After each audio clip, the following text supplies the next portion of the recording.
In the year 1672, a child was born to the Tsarina of the Russian Empire.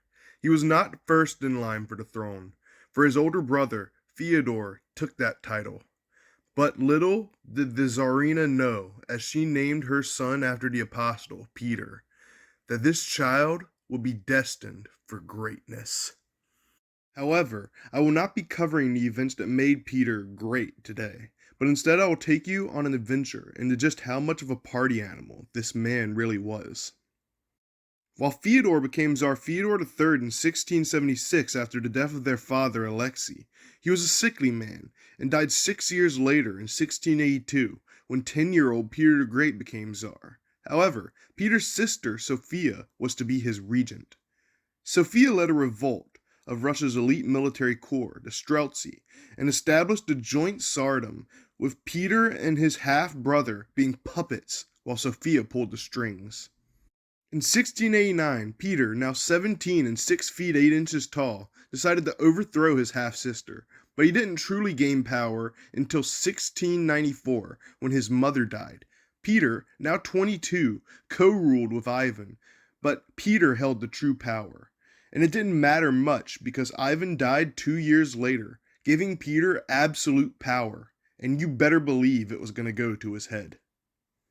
Peter drank, like a lot, like to an unhealthy degree, then much further, enough to make your average club hopper wince.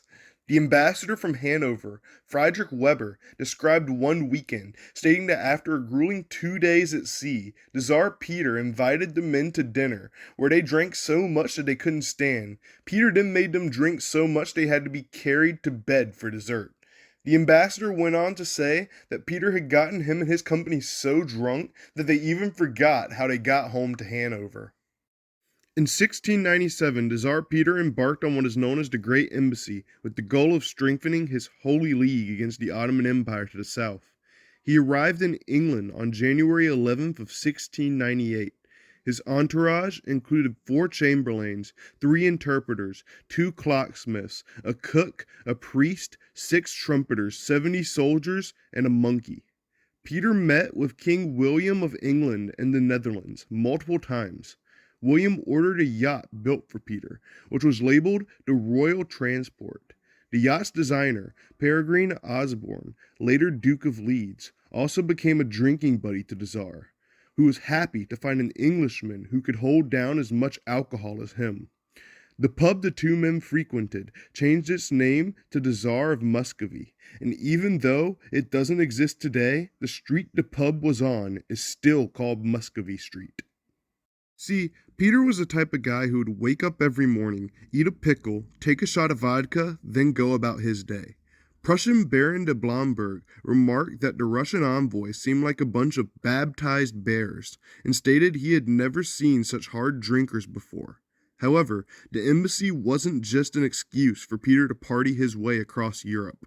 Peter met with many intellectuals, including the Quakers Thomas Story and William Penn. He also studied English-style city planning and shipbuilding in the Netherlands.